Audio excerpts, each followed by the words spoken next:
지난 3주 동안 우리는 기도에 대한 가르침을 배웠습니다.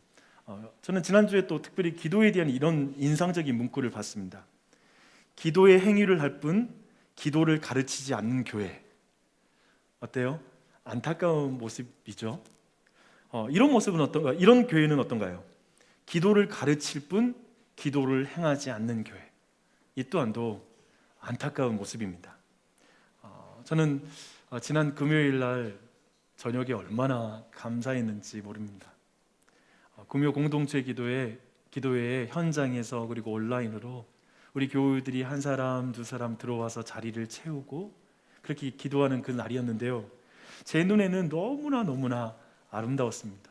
저는 그 순간이 가장 행복하거든요. 하나님을 의지하는 순간, 성도들의 찬양이 드려지고 정재호 목사님이 말씀을 전하는데 왜 그렇게 말씀을 진짜 정말 단 꿀과 같은 말씀을 그렇게 선포하세요?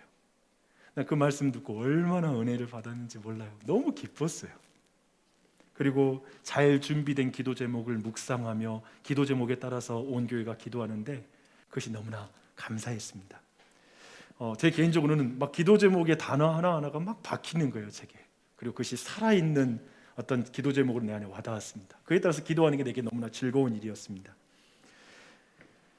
우리 교회가 주님의 날까지 기도를 바르게 가르치고 배우고 그리고 기도를 바르게 행하는 교회가 됐으면 좋겠습니다. 실천하는 교회가 됐으면 좋겠습니다. 아멘이십니까? 네, 아멘. 오늘은 말씀에 대해서 배우겠습니다. 뉴시티 교리 문답에서 이 말씀에 대한 부분을 한 문답에만 할애하고 있는데요, 말씀이 기도에 비해서 중요하지 않기 때문이라는 거 아니라는 걸 아시죠? 이제 그 문답의 내용을 다시 한번 제가 읽어드릴게요. 하나님의 말씀을 어떻게 읽고 들어야 합니까? 열심을 다해 준비된 마음으로 기도하며 읽고 들어야 합니다. 그리하여 믿음으로 말씀을 받아들이고 우리 마음에 말씀을 채우고 우리 삶으로 말씀을 실천해야 합니다. 오늘 주제는 분명하죠? 하나님의 말씀, 곧 성경과 설교를 우리는 어떻게 읽고 들을 것인가? 이것이 오늘 우리가 다루는 중요한 주제입니다. 기록된 하나님의 말씀과 교회에 선포되는 하나님의 말씀을 어떻게 읽고 듣는가는 우리의 신앙에 굉장히 중요합니다. 마치 음식이라고 성경은 말씀을 말하기 때문에 우리가 음식을 안 먹으면 죽듯이 굉장히 중요한 주제입니다. 먼저 설교를 어떻게 듣는지에 대해서 우리가 한번 살펴보도록 하겠습니다. 이 주제와 관련해서 제가 이제 성경에서 가장 널리 알려진 그리고 많은 그리스도인들에게 영향력이 있는 설교 듣는 것과 관련된 두 구절의 말씀 한번 제가 읽어드릴게요. 근데 이 두 구절 중에 여러분들에게 어떤 구절이 와 닿는지, 좀 더 설득력이 있는지를 생각하면서 이 말씀을 한번 들어보시길 바랍니다. 먼저 데살로니가 전서 2장 13절 말씀입니다. 이러므로 우리가 하나님께 끊임없이 감사함은 너희가 우리에게 들은 바 하나님의 말씀을 받을 때 사람의 말로 받지 않고 하나님의 말씀으로 받음이니 진실로 그러하도다. 이 말씀이 또한 너희 믿는 자 가운데서 역사하느니라. 지금 데살로니가 교회는 바울 사도가 선포한 그 설교의 말씀, 그 말씀을 사람의 말이 아니라 하나님의 말씀으로 받았다라고 이렇게 말하고 있습니다. 그리고 나서 그 결과를 말하고 있는데요, 그래서 믿는 자 가운데서 말씀이 역사가 일어나고 있다라고 이렇게 말하죠. 분명히 하나님의 말씀으로 믿고 받는 것이 어떤 역사, 우리에게 변화를 나타내는 역사와 관련이 있다는 걸 보기 때문에 지금 굉장히 중요한 말씀이라고 볼 수 있습니다. 이제 제가 사도행전 17장 11절 말씀을 읽어드리겠습니다. 베레아에 있는 사람들은 데살로니가에 있는 사람들보다 더 너그러워서 간절한 마음으로 말씀을 받고 이것이 그러한가 하여 날마다 성경을 상고함으로 라고 말합니다. 베레아에 있는 유대인들은 바울을 통해서 전해진 그 설교 말씀, 하나님의 말씀을 열정적으로 받습니다. 동시에 그 이어서 그러한가 하여 날마다 성경을 연구했다라고 이렇게 말하고 있습니다. 여러분, 이 두 구절 중에 여러분이 어떤 구절이 더욱더 와닿습니까? 또한 현대인의 감성에 어떤 구절이 더 와닿는 말씀이 됩니까?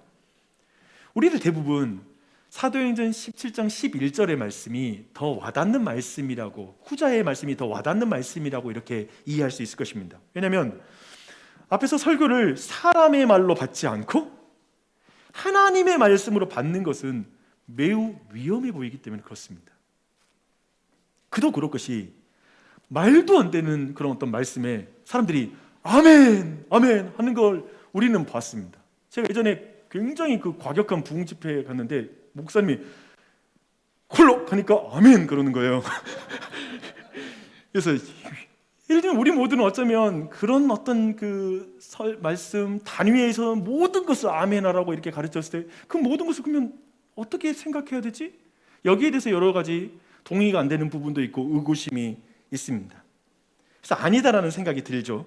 그래서 결국 개개인이 성경을 해석하는 최종적인 권위가 되어서 성경을 직접 연구하여 정말 그런지 확인하는 그 주체가 되려고 하는 경향성이 포스트 모던 사회, 지금 우리의 시대를 관통하고 있는 정신입니다.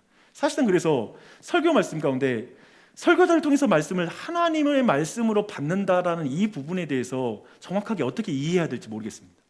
그리고 어떻게 그것을 수용하고 어떻게 접근해야 되는지를 우리는 정확히 이해가 안 되는 것이죠. 그렇다면 우리는 이제 분명 설교는 무오한 하나님의 말씀은 아닙니다. 설교자의 오류와 한계를 가진 것이 설교입니다. 여러모로 인격적 결함을 가진 사람이 하나님의 말씀을 선포하는 것입니다. 그런데 그것을 하나님의 말씀으로 받을 수 있을까요? 이 질문이죠. 그런데 베레아의 교회는 주목하십시오. 베레아의 교회는 하나님이 설교자를 세워서 설교라는 그 통로를 통해서 하나님이 우리에게 말씀하신다는 것을 믿습니다. 그걸 수납합니다. 하나님의 그 방법을 받아들입니다. 그래서 일단 그들은 설교 말씀을 믿음으로 받습니다. 그리고 나서 성경이 정말 그러한가 스스로 깊이 연구하는 것으로 이어집니다. 굉장히 중요합니다. 먼저 간절한 말씀으로 말씀을 받고 이 태도를 놓치면 안 되는 것이죠. 이 믿음을 놓치면 안 되고 이것이 그러한지 성경으로 검증한다는 것입니다. 오늘 문답도 이것을 이렇게 설명하고 있습니다. 믿음으로 말씀을 받아들이고 믿음으로 말씀을 받아들이고 우리 마음에 말씀을 채우고 라고 말합니다. 주 안에서 사랑하는 여러분, 저는 하나님이 설교자와 설교를 사용하셔서 말씀하시는 것을 듣기를 원합니다. 이런 것을 다르게 비유를 말하면 우리의 자녀들은 부모라는 불완전한 존재를 통해서 하나님이 말씀을 선포하고 있다는 걸 듣지 않는 이상 하나님께 직접 계시로 하나님을 알 수 있는 사람은 아무도 없습니다. 동일하게 교회에서 설교자라는 선포자를 통하여 말씀이 증거되는 걸 하나님의 말씀으로 받는 것은 바로 믿음의 부분입니다. 하나님의 방법을 믿는 것입니다. 사람의 말이 아니라 하나님의 말이라 듣는 이 데살로니가 전서의 이 말씀을 여러분 계속 숙고해 보십시오. 묵상하십시오. 그리고 여러분 안에 말씀을 듣는 태도를 한번 그와 비교하여 점검해 보십시오. 굉장히 중요합니다. 이 세상에서 설교를 믿음으로 듣지 않는 1위와 2위를 정한다면 여러분 누구일 것 같아요? 제가 생각할 때 2위는 신학생입니다. 1위는 목사입니다. 사실 이 분야에 이 설교에서의 전문가를 자칭하기 때문에 사실 누군가의 설교를 들을 때 판단하고 평가하고 구조를 분석하고 거기 안에서 굉장히 이렇게 높아진 마음으로 하나님이 나에게 하는 하나님의 말씀을 들으려는 태도보다는 그렇게 누군가를 평가하기 쉬운 게 진짜 목사이고 이걸 좀처럼 떨쳐내기 힘든 사람이 목회자들입니다. 신학생 때는 날카롭죠. 또 그렇게 하더라고요. 여러분은 어떻습니까? 특별히 우리 시대는 유튜브 메시지를 굉장히 많이 듣는 시대이고 코로나 상황 때문에 우리는 아마도 대형교회 출석 여러 번 하실 것입니다. 많은 분들이 지금 어디 있더라도 분당에 있는 어느 교회에 가고 다들 출석을 각자 하고 있고 정말 좋은 설교는 넘쳐나고 있습니다. 그런데 여러분 주의하고 경계하십시오. 믿음으로 받아들이지 않는 말씀은 반드시 영적인 비만 혹은 머리만 비대하게 커지는 뭐라고 그러죠? 이 비대해지는 그 기형을 만들어내기 쉽습니다. 주의해야 됩니다. 이 분명한 사실. 그래서 베레아의 이 유대인들이 어떻게 설교되는지 이 부분은 굉장히 많은 교훈을 주고 있고요. 한 가지 더 우리는 설교를 어떻게 들을지에 대한 교훈을 우리는 받게 되는데요. 우리는 성경과 설교 모두를 통해 하나님의 말씀을 들어야 한다는 걸 여러분 믿으십니까? 이 두 가지를 통해서 하나님의 말씀을 듣거든요. 근데 저는 오늘 말씀을 통해 사도 바울이 생각하는 최고의 설교가 뭔지에 대해서 정의할 수 있다고 생각해요. 여러분, 이 세상에서 최고의 설교가 뭔지 아세요? 최고의 설교는 듣는 이로 하여금 성경을 보게 하는 설교입니다. 뭐 예를 들면, 아니 목사님 설교 들었으니까 이번 주에 들을 말씀 다 들었어? 이게 아니라 우리가 정말 그 말씀을 들었을 때 그 말씀을 가지고 더욱더 성경을 보고 싶게 만드는 설교, 굉장한 것이죠. 여러분, 너무 이해가 안 되고 의심이 돼서 성경을 보는 설교라면 너무 안타까운 일이죠. 하지만 설교를 통해서 선포되는 하나님의 은혜의 말씀이 너무 놀라우니까 더 알고 싶어, 이 말씀이 어떻게 되는지를 더 한번 말씀을 통해 연구해서 알고 싶어하는 마음으로 보게 만든다면 너무나 아름다운 것이죠. 그래서 설교를 잘 듣는 자는 반드시 성경을 읽습니다. 만약에 성경을 읽지 않는다면 설교를 바르게 듣는 게 아닙니다. 그렇게 말할 수 있을 거예요. 반대로 성경을 읽는 이들은 하나님이 세운 설교자를 통해서 교회를 향한, 공동체를 향한 그 사랑의 마음으로, 하나님 사랑의 마음으로 기도 가운데 성령의 인도하심 가운데 선포되는 하나님의 말씀을 사랑합니다. 반드시 역사 가운데 모든 경건한 사람들은, 성경을 사랑하는 사람들은 설교를 사랑합니다. 그리고 거기에 큰 유익을 누립니다. 여러분, 그래서 설교만 듣고 성경을 읽지 않는 것, 그리고 성경만 읽고 설교를 듣지 못하는 것, 이 모든 것은 건강한 신앙이 아닙니다. 절름발이와 같은 신앙이라고 볼 수 있습니다. 그래서 이 또한도 우리가 설교 말씀을 어떻게 듣는지에 대한 중요한 가르침이라고 생각합니다. 이 사실에 비추어서 여러분의 그 설교를 듣는 거 진실하게 한번 돌아보십시오. 그리고 성경을 나는 어떻게 읽고 있는지 한번 돌아보십시오. 그래서 여러분 가운데 하나님의 큰 은혜의 유익이 있길 바랍니다. 이제 디모데후서 3장 말씀 보겠습니다. 오늘 이 3장의 말씀이 이제 두 번째 큰 주제인데요, 기록된 하나님의 말씀을 어떻게 읽을 것인가에 대한 주제입니다. 사도 바울은 디모데에게 마지막 날, 그리고 그 말세의 현상과 고통에 대한 것으로 3장 말씀을 시작합니다. 오늘 우리가 읽었던 본문과 밀접하게 연관이 되기 때문에 거기서부터 우리가 살펴보게요. 네, 이 마지막의 현상은 정말 수천 년 전에 기록된 성경 말씀이지만 오늘날의 세태를 아주 정확하게 그 본질을 다 규명하고 있습니다. 드러내고 있습니다. 아마도 이 현상마다 깨어진 관계와 그 사람들의 울부짖음 소리를 여러분이 같이 들을 수 있을 것 같아요. 어쩌면 여러분이 악 하고 우는 부분일 수 있어요. 그리고 소리를 지르고 있는 부분이 이 말세의 현상에 보일 수 있습니다. 제가 의역한 것과 쉬운 성경 번역을 제가 사용한 것을 한번 읽어드리겠습니다. 2절입니다. 말세의 사람들은 자기 자신만을 사랑합니다. 지독하게 이기적이죠. 돈을 사랑합니다. 정말 탐욕스럽습니다. 비교와 경쟁의식 속에서 교만해지기도 하고 또한 비참한 나락에 떨어지기도 합니다. 모이기만 하면 다른 사람을 헐뜯습니다. 윗사람을 헐뜯습니다. 우리 회사에서 많이 있는 모습이기도 하겠죠. 부모 고역하기를 대수롭지 않게 생각합니다. 도무지 하나님이 원하시는 사람이 될 마음이 없습니다. 거룩하게 될 마음이 없습니다. 2절이 그렇게 말하고 있습니다. 이제 3절입니다. 그래서 타인에 대한 사랑도 없고 용서도 없으며 그의 입은 나쁜 말 공장입니다. 절제하지도 못하고 잔인한 말을 하고 그리고 선한 것을 싫어합니다. 4절입니다. 가까운 친구를 배반하고 우정이 없다는 것이죠. 그리고 성급하게 행동하며 쾌락을 하나님보다 더 사랑합니다. 이 말세의 현상 어떠세요? 혹시 여러분이 요즘 고통받고 있는 어떤 부분이 있으세요? 그런 거 있잖아요. 배우자가 너무 이기적이어서 고통받을 수도 있고요. 누구의 성급한 행동 때문에 요즘 고통받는 사람도 있을 수 있고요. 어쩌면 어떤 사람들은 정말 그 잔인한 말, 잔인한 평가 때문에 힘들어하는 사람도 있을 수 있습니다. 각양 모습이 있을 거예요. 그리고 정말 쾌락을 하나님보다 사랑하는 그런 사람 때문에 힘들 수 있고요. 근데요, 이것이 교회 밖에만 있는 고통일까요? 교회 밖에만? 아니요, 사실 지금 방금 읽었던 이 고통은 교회 안에 들어온 고통이었습니다. 교회 안에 들어온 현상이었어요. 2절과 4절 마지막을 보십시오.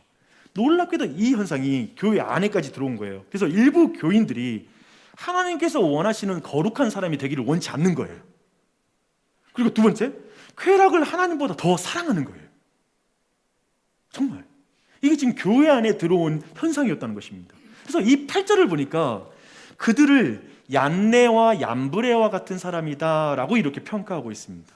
이 역사적인 인물을 이제 소급합니다. 근데 이 얀네와 얌브레가 누구냐면요, 모세가 바로 앞에 가서 이스라엘 백성을 달라고 말했을 때, 보내라고 말했을 때 이제 지팡이를 던져서 뱀으로 만드는 장면이 있잖아요. 근데 그때 모세를 대적하여 동일하게 그 흉내내었던 그 애굽의 술사들, 그들의 이름이라고 유대인의 전승에서 말하고 있습니다. 그렇다면 말씀 이해되죠? 경건의 모양은 있으나 경건의 능력은 부인하는 자들. 모양은 지팡이 던져서 뱀 만드는 것 같죠. 하지만 진짜 능력은 아니죠. 하나님이 하시는 능력은 아니라는 것이죠. 그럼 쉽게 말해서 지금 교회 안에서 선생이고, 그리고 자신을 선생이라고 자처하면서 자기를 가장 사랑하는 거예요. 돈을 가장 사랑하는 거예요. 감사도 없고, 그리고 무정하고, 용서하지도 못하며 늘 누군가를 막 험담하려고 하는 거예요. 즉 말세의 세상성을 전혀 극복하지 못한 사람, 세상의 영향을 그대로 지배를 받는 사람으로 교회의 지도자로 있는 것이죠. 이런 거짓 교사들은 교회 안에 연약한 자들을 넘어뜨렸다라고 말하고 있습니다. 이제 다른 사람에게 또 영향을 주는 거예요. 또 오늘 말씀 보면 어느 여인의 집에 들어가서 여인을 이렇게 유혹했다라고 표현하는데, 그것은 그 교회의 일부의 사람들을 유혹했다라고 우리가 해석할 수 있습니다. 그렇게 영향을 이제 다른 사람에게 끼치는 것입니다. 물론 거짓 교사들이 거짓된 가르침을 줄 때 속아 넘어간 것도 있죠. 하지만 그렇게 넘어간 사람들 또한도 뭐라고 말하냐면 자기 욕심에 따라 넘어가는 거예요. 그러니까 그 말이 좋아서 넘어가는 것이지 너무 싫어하는데 그 말이 넘어가는 건 아니잖아요. 그런 의미에서 교회 안의 부패와 타락, 이 모든 것은 사실 박수가 쳐지는 것이죠. 그러면 한국 교회를 볼 때 누구만의 문제라고 말할 수도 없는 거고, 박수가 쳐져서 그 문제가 된다는 사실을 이해할 수 있는 말씀입니다. 그런 현상이 있습니다. 여기까지 이렇게 얀네와 얌브레와 같은 거짓 교사, 이게 지금 디모데 3장의 전체의 배경입니다. 근데 그 교사는 한마디로 자기를 가장 사랑하는 사람, 그리고 하나님보다 쾌락을 더 사랑하는 사람이었다라는 것입니다. 간단하게 여기서 정리가 필요한 것 같습니다. 성경은 자기 자신만을 사랑하는 것이 얼마나 파괴적인지 시종 말합니다. 사실 성경의 죄의 개념은 자기 사랑입니다. 그래서 이게 얼마나 파괴적인지 여러분 부부 사이라든지 가족을 보십시오. 자기만 사랑하는 그 가족의 구성원은 그 가정을 파괴합니다. 그리고 또한 교회 또한도 그럴 것입니다. 자신의 즐거움과 유익이 최선일 때 타인에 대한 사랑의 감각이 사라지면서 잔인한 말을 막 하게 되죠. 당연히 그렇게 이어지는 것이죠. 그것은 또한 하나님을 사랑할 수 없는 상태라는 것입니다. 그런 상태를 보여줍니다. 그래서 바울은 지금 디모데에게 교회 안에 경건의 모양은 있으나 능력을 부인하는 자들, 그들의 최종적인 운명에 대해서 7절에서 엄중하게 말합니다. 너무 중요한 말씀이에요. 항상 배우나 끝내 진리의 지식에 이를 수 없느니라. 그들끼리 아무리 배워도, 새로운 말씀을 배워도 참된 진리에는 이르지 못할 것이다 라고 이렇게 말하고 있습니다. 자기를 가장 사랑하는 경우에, 나를 끝까지 사랑하는 한 끝까지 진리에 다다르지 못할 것이다. 그래서 신기하죠. 그래서 어쩌면 하나님의 진리를 깨달은 건 지식의 어떤 유무도 아니고, 예를 들면 배우고 잘 배우고 못 배우고의 문제가 아닌 거예요. 사랑의 문제니까. 가장 많이 배우고 나를 가장 사랑할 수 있으니까요. 근데 그들은 성경을 전혀 이해를 못하는 거예요. 성경에서 뭘 이해해야 될지 모르는 거예요. 그렇게 다친 책이 될 거라고 말해요. 하지만 자기를 가장 사랑하는 끝까지 그 진리에 이르지 못하는 것이죠. 마치 자신을 가장 사랑하는 한 배우자를 끝까지 온전하게 사랑할 수는 없습니다. 나를 가장 사랑하는 한 그렇습니다. 그런 이치입니다.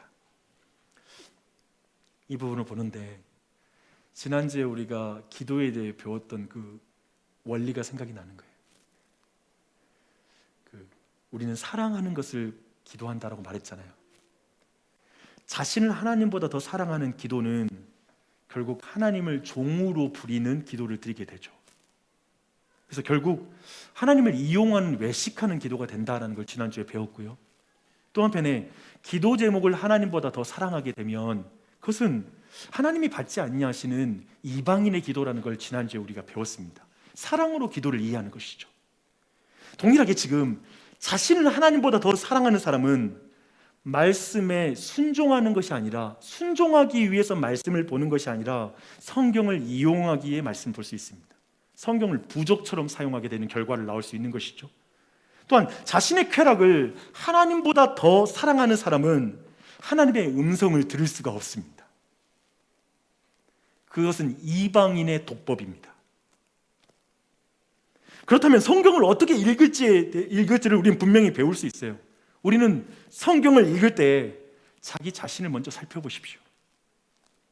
그리고 겸손히 이렇게 기도로 성경을 읽기 시작하면 너무 좋을 것 같습니다. 이렇게 기도하십시오. 하나님, 나보다 더 하나님을 더 사랑합니다. 주여 말씀하옵소서. 주의 종이 듣겠나이다. 바로 이것이 역사 가운데 모든 경건한 자들이 성경을 읽는 방법이죠. 그리고 그 가운데 하나님의 은혜를 경험했습니다. 그렇게 기도하면 내가 하나님보다 나보다 하나님을 더 사랑한다라고 고백하며 그렇게 성경을 읽기 시작하면 우리 모두는 분명히 이 말씀을 듣게 될 것입니다. 그래, 근데 말이야, 내가 너보다 내가 너를 더 사랑해. 할렐루야. 이 음성을 듣게 될 것입니다. 그래서 나보다 나를 더 사랑하시는 하나님의 이야기가 바로 성경이라는 것을 알게 될 것입니다. 나보다 더 나를 사랑하는 하나님을 만날 것입니다. 그게 바로 성경을 읽는 방법이고, 성경은 어떤 지식이 아니거든요. 그 안에서 하나님을 만나는 거거든요. 그런 은혜가 있었으면 좋겠어요. 그것이 첫 번째 우리가 성경을 읽는, 즉 하나님을 가장 사랑함으로 성경을 읽는 첫 번째 독법입니다. 두 번째, 어떻게 성경을 읽을 것인가?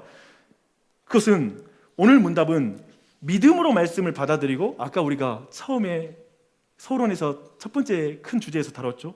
우리가 마음의 말씀을 채우고, 마지막에 이거예요. 우리 삶으로 말씀을 실천해야 한다고 말합니다. 즉 뭐냐면 기록된 하나님의 말씀은 우리가 순종하기 위해서 말씀을 봐야 된다는 것입니다. 그게 목적이어야 돼요. 그 말씀에 순종하는 태도로, 자세로 성경을 읽어야 된다는 것입니다. 사도 바울은 그것이 진정 경건의 능력이라고 말해요. 성경을 보는데 순종을 하지 않는다면 그건 경건의 모양이죠. 경건의 능력은 아닙니다. 그래서 벌써 우리가 성경을 볼 때 순종한다는 마음이 결여되고 믿음이 결여된다면 사실 성경은 굉장히 공허해질 것입니다. 그런데 말씀의 순종을 여러분이 생각한다면, 말씀에 순종하는 것을 생각하면 우리 모두 무슨 생각을 하게 되나요? 어떤 느낌이 드나요? 말씀 순종. 두 가지를 생각하는 것 같습니다. 말씀대로 살지 못한다라는 생각? 난 너무 약해, 난 부족해 라는 이 생각. 두 번째, 말씀대로 순종하면 너무 힘들어.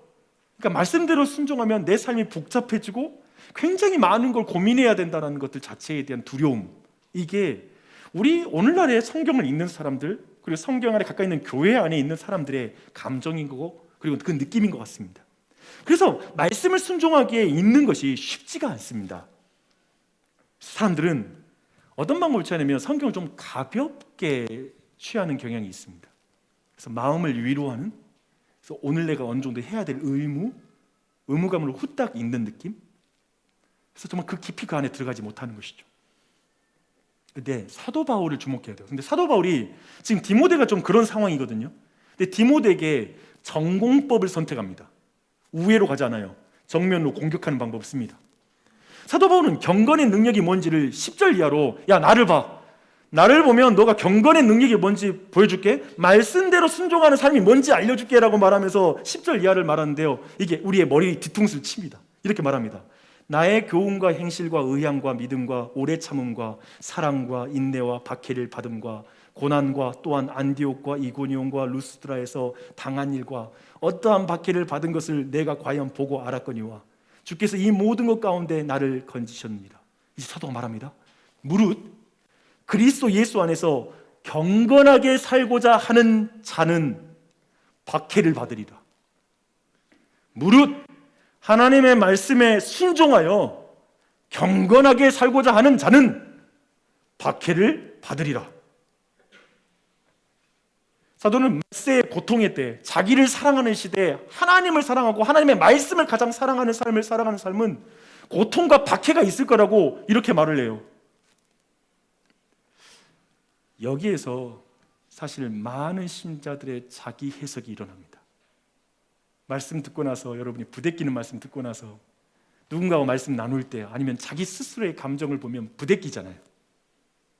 그리고 하나님의 말씀을 축소시키는 자기 해석이 일어나든지 어떤 타협을 하고 싶어 합니다. 난 너무 어려워, 난 약해, 난 너무 바빠, 일이 많아, 수없이 많은 게 많아, 나는 그렇게 살 수 없어. 너무 현대적이지도 않고, 이건 너무 그 시대에, 그 당시에 농경사회나 적합한 말씀이지 오늘날에는 이런 말씀을 적용하는 건 불가능한 거 아니야? 어떻게 우리가 그렇게 살아? 자신은 너무 약하다고 생각합니다.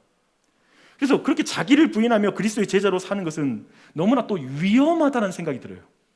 이건 너무 힘들고 위험하고 어렵다라고 느껴집니다. 그렇게 정말 나아가는 삶이 가능한 건지에 대한 의심도 듭니다. 이기적인 세상, 욕심을 자극하는 세상, 비교로 정체성을 찾는 세상, 복수를 자랑하는 세상, 용서하지 못하는 세상, 험담하는 세상에서 내 신앙 지키는 것도 힘든데 말씀대로 이웃과 공동체를 사랑하자, 말씀대로 기도하며 순종하자라는 이 도전이 때로는 잔인하게 들립니다.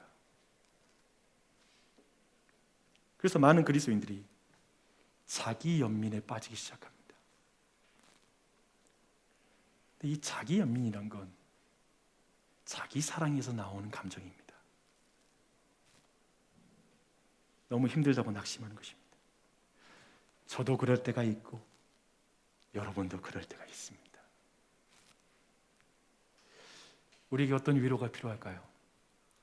제가 말씀 준비하면서 예전에 우리 교우들과 한번 나눴던 것 같은데 한 드라마가 생각이 났어요. 맨날 드라마 이야기하니까 제가, 우리 교우들은 바쁘시죠? 또 나오는 드라마 또 챙겨보시느라 힘드실 텐데, 미국 HBO 방송국에서 2001년도에 제작한 10부작 드라마가 있는데요, 밴드 오브 브라더스라는 그런 드라마가 있습니다. 정말 이 영화는 그 세계 2차 대전 당시에 노르망디에 상륙한 한 공수부대의 실제 이야기를 배경으로 만든 그런 영화인데요, 제가 볼 때 오늘날 모든 전쟁 영화 있잖아요, 그런 모든 라이언 일병구하기라든지 모든 그때 모든 효과들, 모든 그런 전쟁에 실감나는 표현들은 사실 여기에서 다 따온 것 같아요. 최고의 드라마인데요, 우리 형제들 오늘 또 바빠질 것 같은데, 근데 제가 이 영화에서 잊지 못하는 장면이 하나 있습니다. 공수부대에 있는 이지중대가 적지 내륙의 낙하산으로 들어가서 작전을 펼치는 게 공수부대잖아요. 그런데 이제 드디어 한 번에 이제 거기서도 너무 어려운 일이 많았는데 진짜 위험한 작전을 이제 수행해야 될 때가 온 거예요. 그래서 전부 다 이제 죽음의 공포 가운데 비장한 표정으로 모여서 회의를 시작한 거죠. 근데 이제는 작전이 어떤 거냐면 포위되는 상황으로 들어가서 작전을 수행하는 또 상황이에요. 또 포위에서 포위로 들어가는 것이죠. 한 사람이 손을 들고 이야기하는 거예요. 아니, 그렇게 들어가면 완전히 포위되게 되는데 너무 위험하다, 이렇게 말하니까 한 대원이 살짝 이렇게 보면서 이야기하는 거예요. 우리가 언제 포위 안 된 적이 있어? 위험하지 않은 적이 언제 있어? 이 말을 딱 하니까 전체 부대원들이 그치? 그치? 그러면서 이제 작전을 수행하는 거예요. 나가는 거예요. 그런데 저는 그 장면과 그리고 그 말들이 너무 마음에 남으면서 이게 그리스도인의 삶과 정말 관련이 있다는 생각을 했어요. 우리도 세상의 중심부에 살잖아요. 세상에 포위되어 살잖아요. 그렇죠? 너무 힘들죠. 어렵죠. 이곳에서 말씀을 순종한다는 건 너무 어렵죠. 어쩌면 우리 모두에게 필요하고, 그리고 지금 디모데에게 필요한 건 달달한 위로인 것 같아요. 근데 디모데에게 사도 바울이 이렇게 말하는 거예요. 신자가 언제 세상에서 포위 안 된 적 있냐? 언제 신자가 그러면 우리가 편한 적 있냐? 말씀대로 순종해서 이 세상에서? 없어. 지금 이 전공법이잖아요. 지금 위로하고 격려하는 방법이 이 방법이잖아요. 위로가 되세요, 여러분? 전 위로됐어요. 좀 담담해졌어요.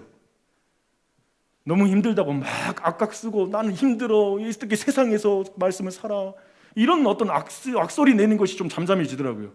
그래, 이지중대도 저렇게 사는데 내가 하나님의 백성으로 군대로 내가 이 세상에서 그렇게 못 살려? 그런 마음도 들더라고요. 좀 교만할 때. 말씀은 하나님 나라의 작정 명령이죠.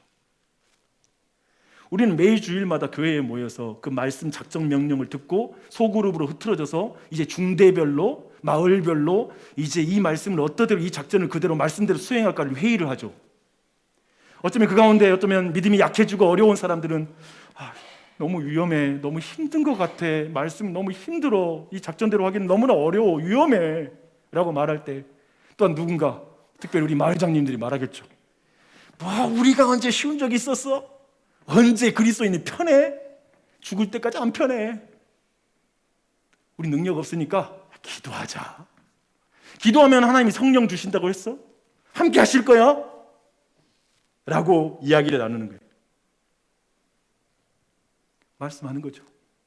무릇 그리스도 예수 안에서 경건하게 살고 하자 하는 자는 박해를 받아. 어려워? 받아들이자. 이지중대도 받아들이는데 뭐 거기서 인상 쓰지 말고 웃자, 웃어. 저쪽 사람들은 담배 딱 피면서 가요? 우리는 뭐 필 건 없잖아요. 어떻게 갈까요? 그냥 노래 부르며 가요? 저는 그 마음이 있었어요. 그 인상과 그 인식을 가질 때부터 제 안에 그 부분에 대해서 내 자신이 연민에 빠지려고 하거나 그것 때문에 내 자신이 더 이상 순종과 이 모든 걸 망설일 때마다 저는 이지중대를 생각합니다. 원래 그래요. 세상에 포위 안 된 적 없어요. 힘들어요. 받아들이는 거죠. 함께 그렇게 세상에 나가는 우리 전우 됐으면 좋겠습니다. 주 안에 사랑하는 여러분, 그러니 순종함으로 성경을 읽으십시오. 눈으로 읽고 몸으로 읽으십시오. 지금 디모데는 에베소 교회에서 목회를 하면서 굉장히 큰 위기에 빠진 상황이었습니다. 그 자신의 나이가 연소했거든요. 그리고 육신적으로도 굉장히 아팠습니다. 위가 안 좋았던 것으로 보입니다. 그리고 굉장히 소심하고 바울에 비해서 심적으로 굉장히 위축된 그리고 약화된 상황이었습니다. 그런 그에게 사도는 전공법으로 가는 거예요. 사도는 디모데에게 가장 필요한 것이 무엇인지 잘 알고 있어요. 그래서 이제 이어지는 말씀에서 뭐라고 말하냐면 하나님의 말씀을 붙잡아라. 하나님의 말씀을 부지런히 배워라. 이렇게 말하는 거예요. 하나님의 말씀을 부지런히 배우고 그 말씀에 거하라라고 말합니다. 여기서 거한다는 건 거기에 뿌리를 박아라. 뿌리 박으면, 뿌리가 견고하면 바람이 불어도 흔들리지 않잖아요. 결국 그걸 이겨낼 수 있잖아요. 도리어 말씀에 뿌리를 박으라는 거예요. 근데 잘 보십시오. 이 세상은 힘드니까 말씀을 못 봐요라는 사람이 있고요. 요즘 나 너무 힘들어서 말씀 못 봐요. 두 번째, 말씀 지키면 너무 힘들어요라는 말하는 사람이 있고요. 지금 사도 바울의 유형이 있어요. 뭐냐면 힘드니까 말씀 봐야 되겠어요? 힘드니까 말씀을 붙잡아야 되고 거기에 내가 뿌리를 박아야 돼요. 안 그러면 세상 말에 왔다 갔다 흔들려요. 뿌리가 안 박히니까 표리부동해지고 그냥 여기저기 그냥 흘러가는 부표처럼 내가 살고 있어요. 나 말씀 위로 내가 견고하게 붙어있지 않으면 나는 흔들릴 수밖에 없어요. 여기로 가는 게 있어요. 세 번째, 그래서 사도는 말하는 거예요. 디모데야, 내가 너 옆에 있는 것보다 더 좋은 건 뭐냐면 네가 하나님의 말씀을 배우고 부지런히 배우고 그 말씀에 거하는 것이다. 그러면 그 말씀이 너를 교훈하고 훈계하고 바르게 하고 의롭게 만드는 줄 믿는다. 너를 구원한다.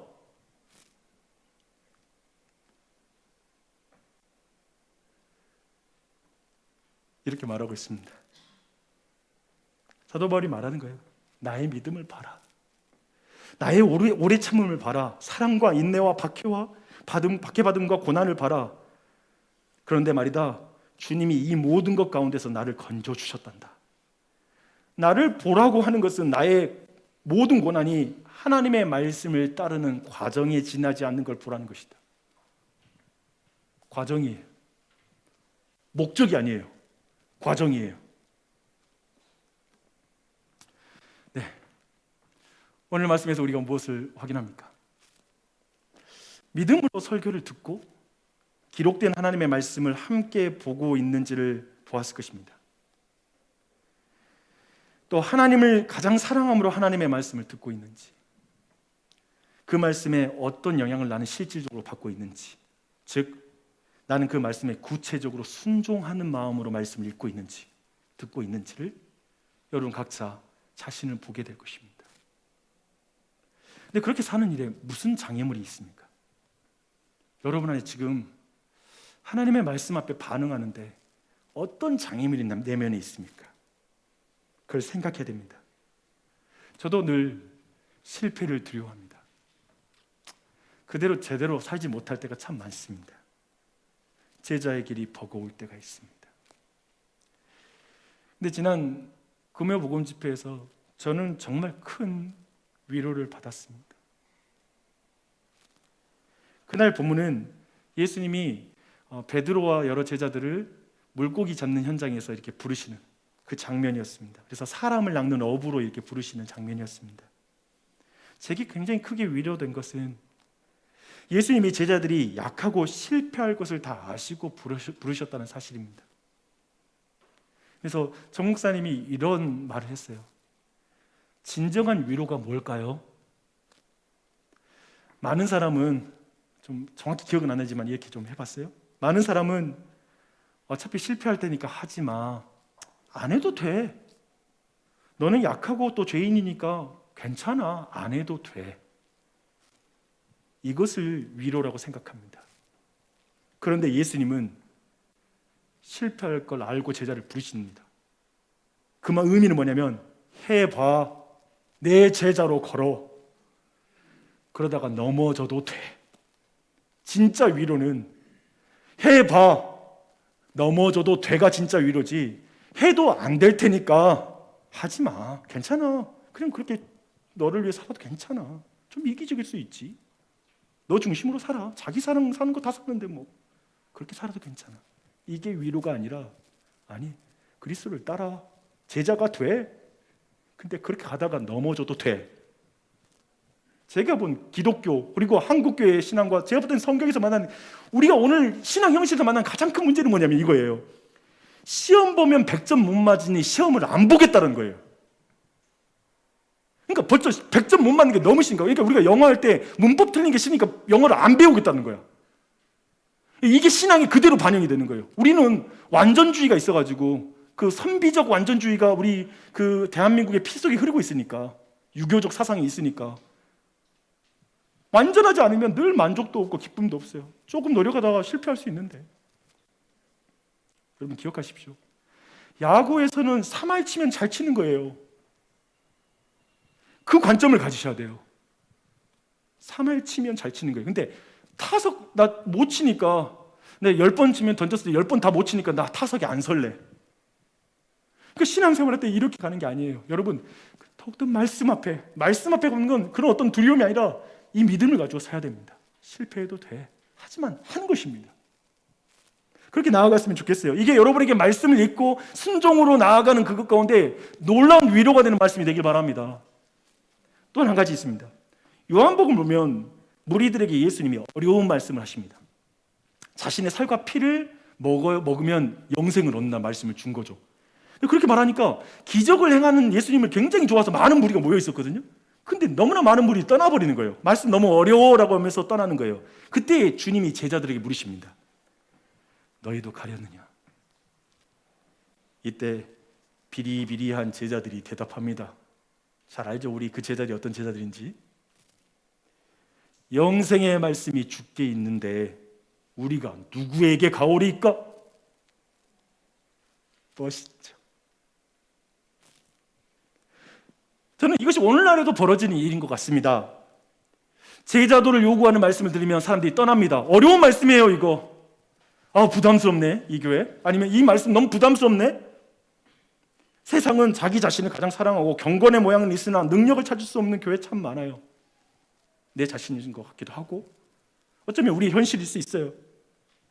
생각해보면 자기 사랑의 길은 찾는 자가 많고 그 길이 넓습니다. 하지만 하나님을 가장 사랑하는 길은 좁고 많은 사람이 찾지를 않습니다. 주님이 여러분이 물으십니다.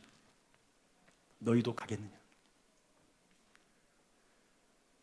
뭐라고 대답하시겠습니까? 영생의 말씀이 여기 있습니다. 나 비리비리 하긴 한데요, 영생의 말씀이 여기 있으니 나 다른 데 안 가요. 끝까지 가겠습니다. 이 말씀을 지키는 게 너무 힘들다, 고난이 많다라고 느끼는 이들에게 위로가 되길 바랍니다. 주 안에 사랑하는 여러분, 우리가 밴드 오브 브라더스죠. 진짜 하나님의 밴드 오브 브라더스. 주님은 우리에게 그래서 교회로 하여금 함께 기도하라고 말합니다. 이 길 가는 게 쉽지 않으니까요. 혼자 걸을 수 있는 길 아니니까요. 그래서 우리에게 기도하면 성령님을 선물로 주신다고 말씀하십니다. 주님이 도우십니다. 주님이 도우십니다. 원래 우리가 세상 속에 있음을 잊지 마십시오. 그 세상을 향해 나아가십시오. 그 세상에서 우리가 그 길을 천국까지 걸을 수 있는 이유, 오늘 마지막 찬양에서 천국까지 한다는 그 찬양이 있었죠. 그 길은 나를 사랑한다라는 하나님의 음성을 들어야만 걸을 수 있는 길이에요. 잘 생각해 보십시오. 세상에서 듣는 모든 말은 뭐냐면 나를 사랑해줘라는 말이죠. 그렇지 않아요? 나를 사랑한다는 말을 아무리 찾아 헤매보십시오. 진짜 나를 사랑해주는 것은 아무도 없습니다. 나를 좀 사랑해줘.